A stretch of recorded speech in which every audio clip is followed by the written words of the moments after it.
ওম শান্তি। আমরা আজকে পেয়েছি আমাদের মধুবন নিবাসী বরিষ্ঠ ভ্রাতা আদরণীয়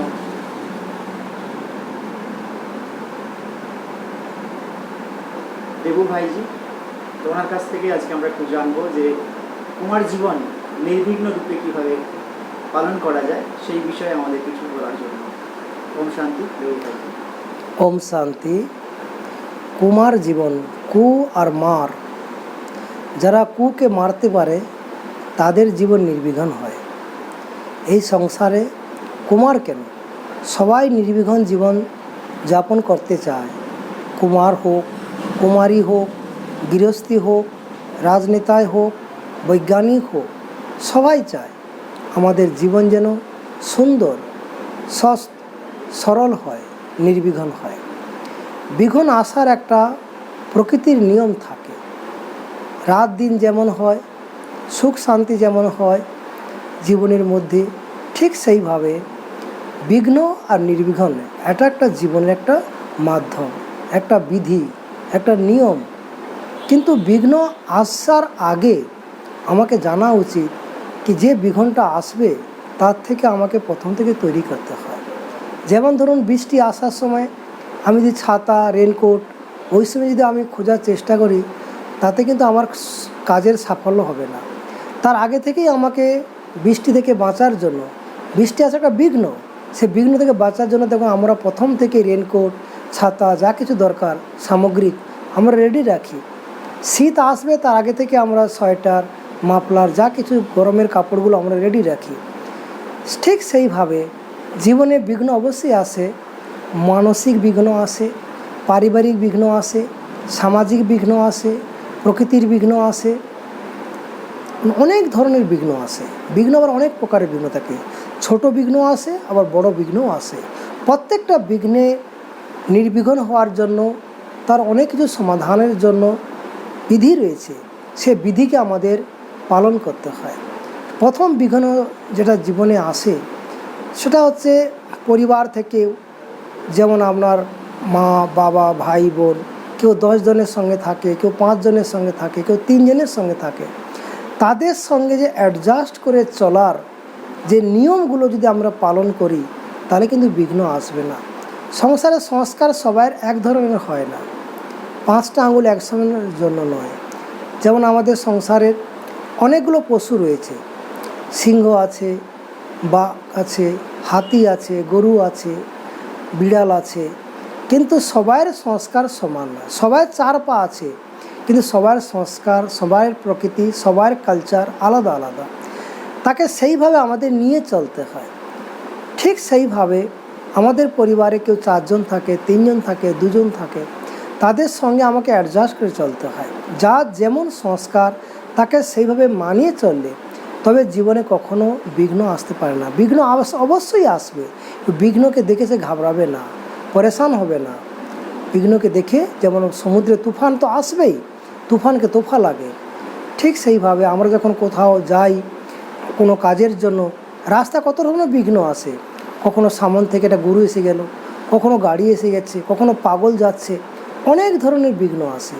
কিন্তু আমাকে বিঘ্নকে পার করার জন্য আমাকে বুদ্ধি শক্তি, বিচার শক্তি, নির্ণয় শক্তি আমাকে ধারণ করতে হয়। আমি যখন কোথাও যাই তখন আমাকে নির্দিষ্ট একটা লক্ষ্য থাকে কি আমাকে ওই জায়গায় যেতে হবে, ওইখানে কাজটা করতে হবে।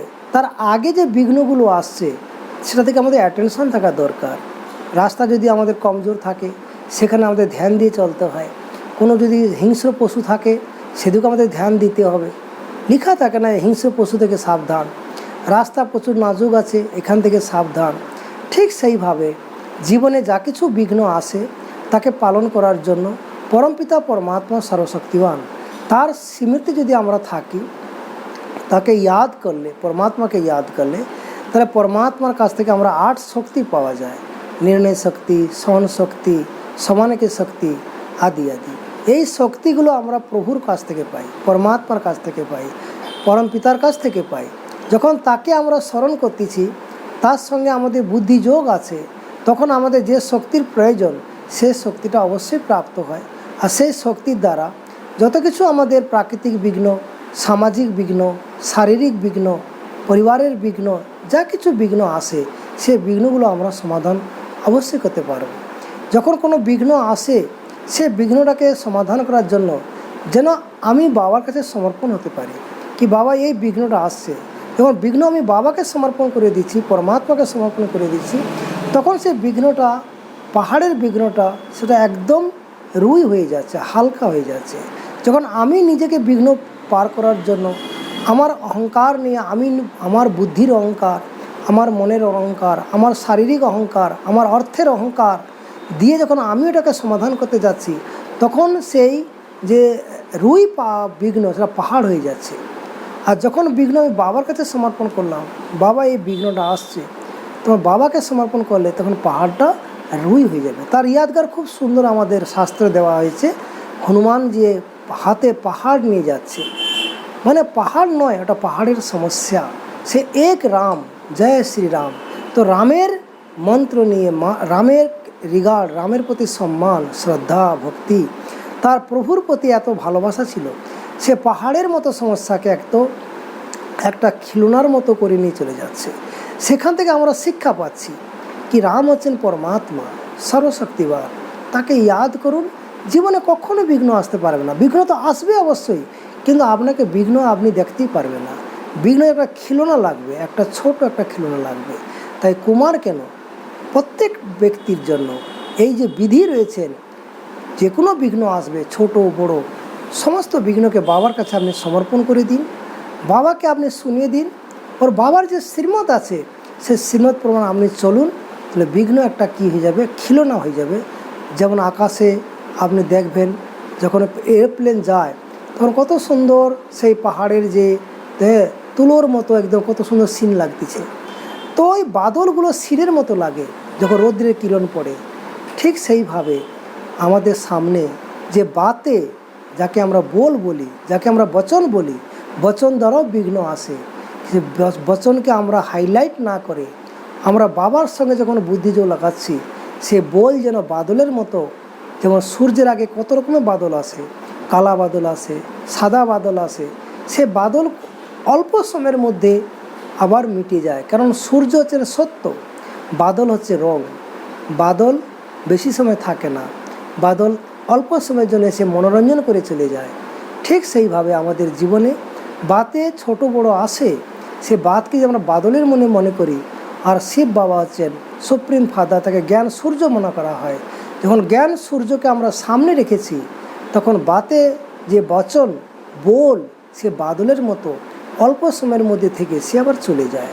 এই জন্য বাদলকে না, বিঘ্নকে না হাইলাইট করে বাবাকে হাইলাইট করুন, বাবার দিকে বুদ্ধি রাখুন। বাবা সর্বশক্তিবান, তার শক্তি দিয়ে আমরা সমস্ত বিঘ্নকে আমরা সহজ, সুন্দর, সরল করে আমরা সমাধান করতে পারি।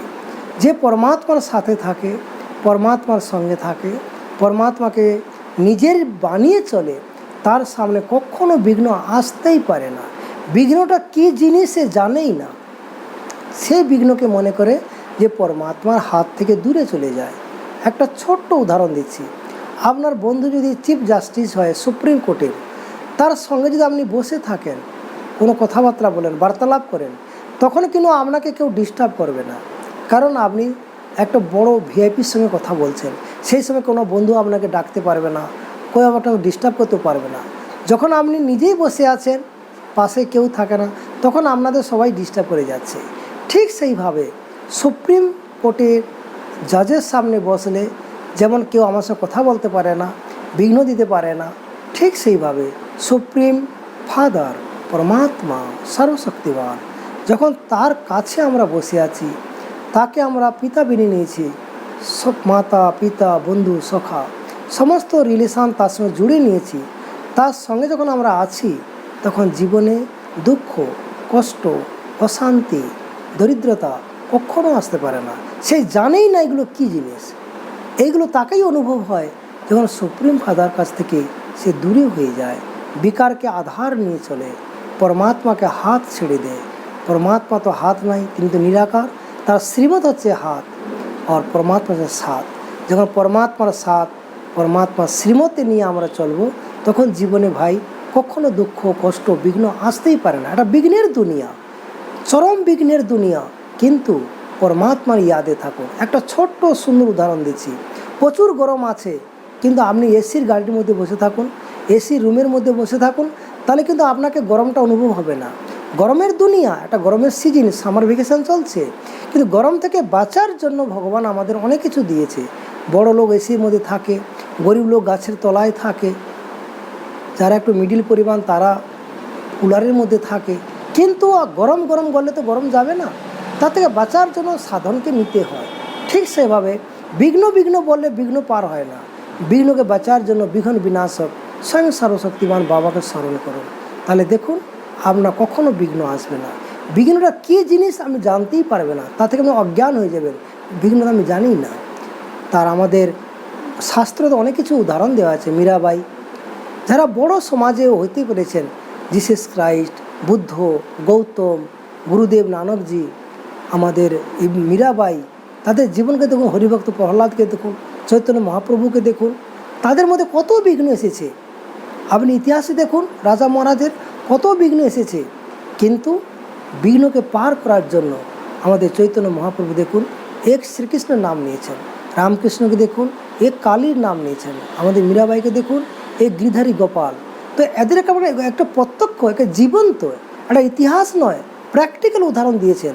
তারা পরমাত্মার সাথে নিয়ে কত বড় বড় বিঘ্ন, পুরো সমাজ একদিকে আর যারা মহান আত্মা তারা একদিকে, কিন্তু এক পরমাত্মার সাথে রাখার জন্য বিঘ্নকে তারা সমাধান সহজ করে নিয়ে যাচ্ছে। নিজের জীবনের বিঘ্ন নয়, সমাজের বিঘ্ন, পরিবারের বিঘ্ন, সমস্ত বিঘ্নকে তারা পার করে নেয়। আমাদের বামা খেপা, তারা একটা জীবনে দেখুন কত বিঘ্ন এসেছে। তাহলে জীবনে, তাহলে রাজনৈতিক ক্ষেত্রে, সামাজিক ক্ষেত্রে, ধার্মিক ক্ষেত্রে, যত কিছু ক্ষেত্র রয়েছে, সমস্ত জায়গায় বিঘ্ন অবশ্যই আসে, কিন্তু বিঘ্নকে পার করার জন্য যোগবল, বুদ্ধিবল দুটো থাকা দরকার। পরমাত্মাকে স্মরণ করতে হবে আর নিজের বুদ্ধিবলও থাকা দরকার। তো বুদ্ধিবলকে শক্তিশালী করার জন্য বুদ্ধি সে পরমাত্মাকে স্মরণ করুন, তাহলে বুদ্ধিবল আসবে। আর সেই বুদ্ধিবল আর যোগবলের দ্বারা আমরা যত বড় না সমাধান আছে করতে পারবো। আমাদের শাস্ত্রতে সুন্দর একটা উদাহরণ দেওয়া আছে, জগদম্বা দুর্গা, তো তিনি শিব শক্তি, তার দেখুন বড় বড় অসুর কতজন বিঘ্ন নিয়েছে, কখনো মহিষের রূপ, কখনো হাতির রূপ, কখনো সিংহের রূপ নিয়েছে, কিন্তু মা দুর্গা শিবের কাছ থেকে শক্তি নিয়ে সে এত বড় বিঘ্নকে সহজ একটা সুন্দর করে সমাধান করে দিল। তা আমাদের শাস্ত্রতে আমাদের উদাহরণ রয়েছে, পরমাত্মার শক্তি নিয়ে মহিষাসুর বধ করেছে। আমাদের ইতিহাসে উদাহরণ রয়েছে, মীরাবাই এই গিরিধারী গোপালকে আধার নিয়ে কত বড় বড় সমস্যা, কত বড় বিঘ্নকে সমাধান করেছে। আমাদের ঈশ্বরী বিশ্ববিদ্যালয়, যার নাম রাখা হয়েছে প্রজাপিতা ব্রহ্মাকুমারী ঈশ্বরী বিশ্ববিদ্যালয়, 1936 মে যখন পিতাশ্রী ব্রহ্মাকে দ্বারা শিব বাবা স্থাপন করল ঈশ্বরী বিশ্ববিদ্যালয়, তখন অনেক ধরনের বিঘ্ন আসে সমাজের কাছ থেকে, পরিবারের কাছ থেকে, পুরো সিন্ধি সমাজ এক হয়ে গেছে। কিন্তু বাবা এক বল, এক ভরসা নিয়ে একটা ছোট একটা ঝাড় ধীরে ধীরে ধীরে করে কতটা বিশাল রূপ ধারণ করলো। ব্রহ্মা বাবা, পিতাশ্রী ব্রহ্মা, ভাগ্য বিধাতা বাবা, গ্রেট গ্রেট গ্র্যান্ডফাদার ব্রহ্মা বাবা, তার জীবনে কত বিঘ্ন আসছে। এক ব্রহ্মা বাবা শুরুতে বিশ্ববিদ্যালয় স্থাপন করে আজ কত বড় বিশ্ববিদ্যালয়ের বিস্তার হয়ে গেছে। 145 দেশের মধ্যে আজ বিশ্ববিদ্যালয় আজ স্থাপন হয়ে গেছে। তাদের জীবনে বিঘ্ন আসে না। তারা সমস্ত বিঘ্নকে বিনাশ করার একটাই লাইন হচ্ছে কি, সুপ্রিম ফাদার, গড ফাদার, বাহে গুরু, আল্লাহ, পরমাত্মা, জ্যোতির্বিন্দু, তাকে আমরা ভিন্ন ভিন্ন নামে বলা হয়েছে। তিনি এক, তিনি অদ্বিতীয়, তিনি নিরাকার, নির্বিকার, নিরহংকার। তাকে আপনি সাথে রাখুন, তাকে আপনি পাশে রাখুন, তাকে আপনি দিলে রাখুন। আপনার জীবনে কুমার কেন, কুমারী হোক, চাই গৃহস্থী হোক, সামাজিক হোক, রাজনৈতিক হোক, যা কিছু সমস্যা আপনি অবশ্যই সমাধান করতে পারবেন। আচ্ছা, শান্তি।